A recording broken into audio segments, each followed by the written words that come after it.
আসসালামু আলাইকুম। আওয়ামী লীগ কিংবা এর অঙ্গ সংগঠনের নেতাকর্মীরা কোনো প্রকার কোনো মিছিল বের করলেই হয় হামলা করা হচ্ছে, নতুবা আটক করা হচ্ছে, মামলা দেওয়া হচ্ছে। মজার বিষয় হচ্ছে এই যে হামলা বা মামলাগুলো, এগুলো কিন্তু এই মুহূর্তে আওয়ামী লীগকে যারা তুমুলভাবে নিশ্চিহ্ন করতে চায়, সেই জাতীয় নাগরিক পার্টি বা ছাত্রদের যে রাজনৈতিক দল, তাদের নেতাকর্মীরা করছেন না। করছে কারা? করছে হচ্ছে পুলিশ।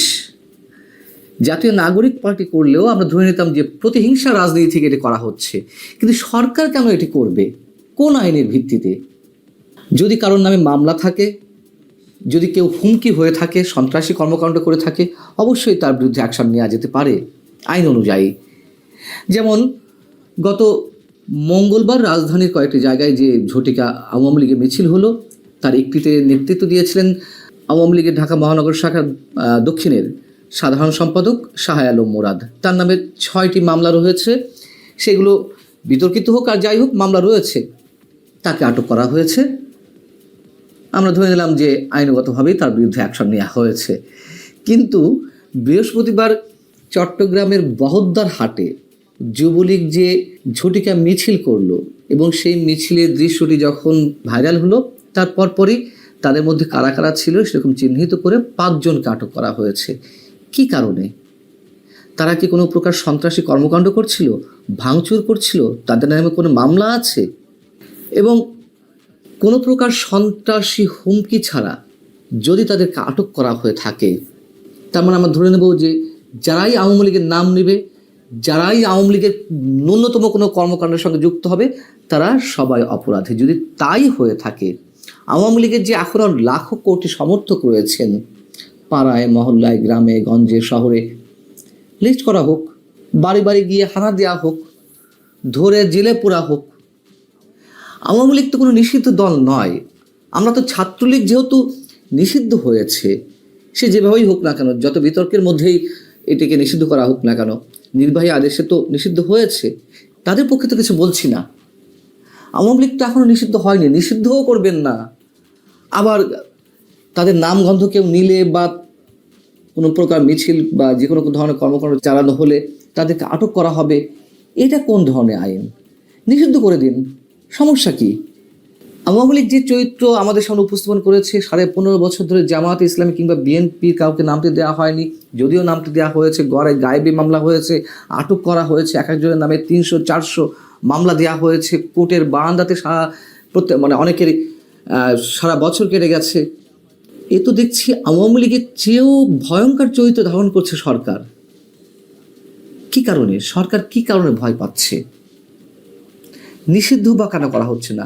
আর নিষিদ্ধ করলেও অথবা যেই প্রক্রিয়া চালানো হচ্ছে, যে স্টিম রোলার, তাতে করে কি এই দলকে নিশ্চিহ্ন করা সম্ভব হবে? জামাত ইসলামী কিংবা বিএনপির উপরে আওয়ামী লীগ যে স্টিম রোলার চালিয়েছে, তাদেরকে নিষিদ্ধ করা গেছে, নাকি আরও শক্তিশালী হয়ে ফিরে এসেছে? আওয়ামী লীগেও নিশ্চয়ই তাহলে সেরকম শক্তিশালী হয়ে ফিরে আসবে, ভয়ঙ্কর শক্তিশালী হয়ে ফিরে আসবে। আন্তর্জাতিক গণমাধ্যম দ্য ডিপ্লোম্যাট একটা রিপোর্ট করেছিল, যার প্রসঙ্গ আমি এর আগেও টেনেছি।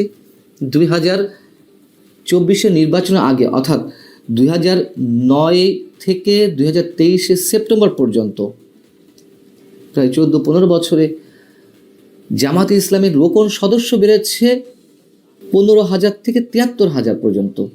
অর্থাৎ 2009 ছিল 15,000 সদস্য, 2023 সেপ্টেম্বরে হেসে হয়েছে 73,000। কতটা শক্তিশালী হয়েছে জামাত? বিএনপি দলটি কি তার শক্তি হারিয়ে ফেলেছে, নাকি নতুনভাবে আরও ভয়ঙ্কর শক্তিশালী হয়ে উঠেছে, তার জনপ্রিয়তা বেড়েছে? এইভাবে তো কোনো দলকে নিষিদ্ধ করে রাখা যায় না। যারা নিষিদ্ধের দাবি তুলছেন তাদেরও কোনো এখতিয়ার নেই, এর জন্য তারা কখনো গরম গরম সুরে কথা বলছেন, কখনো নরম নরম সুরে কথা বলছেন। এর দ্বারা আসলে দেশের কোনো লাভ হবে না। এবং আওয়ামী লীগের বিরুদ্ধে মানুষের যে বিস্ফোরণটি ঘটেছিল, তা তো এসব কারণেই।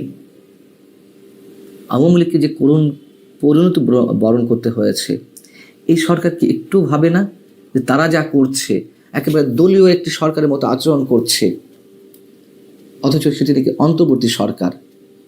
এই কথাগুলো বললে আমাদেরকে কারো না কারো দালাল বানিয়ে দেওয়া হয়। আওয়ামী লীগও দিয়েছিল, বিএনপি দালাল বানিয়েছিল, জামাতে দালাল বানিয়েছিল, এখন আবার ফ্যাসিবাদের দোষ বানানো হচ্ছে আমাদেরকে। আমাদের কি স্বার্থ? কোনো স্বার্থ নেই। চাই যে এই দেশটা, এই সমাজটা একটা সুস্থ রাজনৈতিক ধারার মধ্যে দিয়ে যাক, এবং যে সংস্কার বলে চিৎকার করা হচ্ছে তা কী কারণে? সুস্থ একটা রাজনৈতিক ব্যবস্থা সৃষ্টি করার জন্যই তো, এটাই তো উপলক্ষ। যদিও কিছুই হবে না আমরা জানি, কিন্তু তাদের সেই গলা ফাটানোর চিৎকারের শব্দগুলোই যদি আমরা নিয়ে আসি, তাহলে এটি কোনো সংস্কারের পর্যায়ে ন্যূনতম কোনো স্বাক্ষর রাখে? সরকার যেহেতু এ ধরনের কর্মকাণ্ড চালাচ্ছে, সমন্বয়কদের দল বা তাদের অনুসারীরাও তো একই কাজ করবে। সরকার যেহেতু পথ দেখাচ্ছে, পুলিশি বল প্রয়োগ করা হচ্ছে, তার মানে আওয়ামী লীগের নেতাকর্মীদের ধরে পেটালে, তাদের সর্বস্ব লুট করে নিলে সরকার কিছু করবে না। একটা প্রচ্ছন্ন সমর্থন সরকার রয়েছে, যারা আওয়ামী বিরোধী প্রচণ্ডভাবে, তারা এটি মনে করবে বা এটি করেই যাবে। আমাদের এক মহান প্রেস সচিব আছেন, প্রধান উপদেষ্টার, তিনি তার ফেসবুক পেজে বৃহস্পতিবার একটি পোস্ট দিয়েছেন। কি দিয়েছেন? ক্রিকেটার সাকিব আল হাসানকে নিয়ে বলেছেন, সাকিব আল হাসান রাজনীতিতে জয়েন করে ভুল করেননি, তার ভুলটা ছিল আওয়ামী লীগে জয়েন করা। তার মানে আওয়ামী লীগ করতে পারবে না মানুষ। আওয়ামী লীগ অপকর্ম করেছে, আওয়ামী লীগ সরকার অপকর্ম করেছে, তার শাস্তিটি সমমানের পেয়েছে। এর চেয়ে কঠিন শাস্তি হয় না। যেভাবে ভয়ঙ্কর পতন ঘটেছে আওয়ামী লীগের, এই সরকার কি একটু ভাবে না যে তাদেরকে কী করুণ পরিণতি বরণ করতে হবে? যেটা বলছিলাম, তো আওয়ামী লীগ করা যাবে না, তার মানে আর সব দল করা যাবে। এটি হচ্ছে প্রেস সচিব মিস্টার শফিকুল আলমের বক্তব্য অনুযায়ী।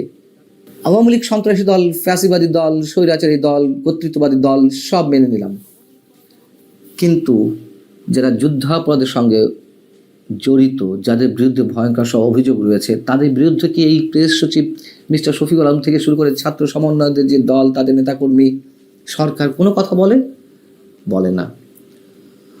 উদ্দেশ্য তো একটাই, যে আওয়ামী লীগকে নিশ্চিহ্ন করা হবে, এবার বিএনপিকে নিশ্চিহ্ন করা হবে। বিএনপি বিরুদ্ধে দেশে বিদেশে নানান পর্যায় থেকে নানান মহল উঠে পড়ে লেগেছে, এবং ফাঁকা মাঠে ছাত্র সমন্বয়ক এবং জামাতে ইসলামী গোল দিবে। এটি হয়, সাময়িক একটা পরিতৃপ্তি আসতেই পারে, আত্মতৃপ্তি কাজ করতেই পারে, কিন্তু কোনো গ্রামারেই বলে না যে কাউকে নিশ্চিহ্ন করা সম্ভব। আওয়ামী লীগকে ইয়াহিয়া খানও 70 নিষিদ্ধ করেছিল, 75 পরেও ভয়ঙ্কর একটি পরিণতি আওয়ামী লীগের হয়েছিল, এখনও সেটি নিশ্চয়ই চলছে। কিন্তু 75-70 সময়ের ব্যবধানে অনেক পানি গড়িয়েছে, রাজনৈতিক গ্রামার, ফর্মুলা অনেক কিছু চেঞ্জ হয়ে গেছে।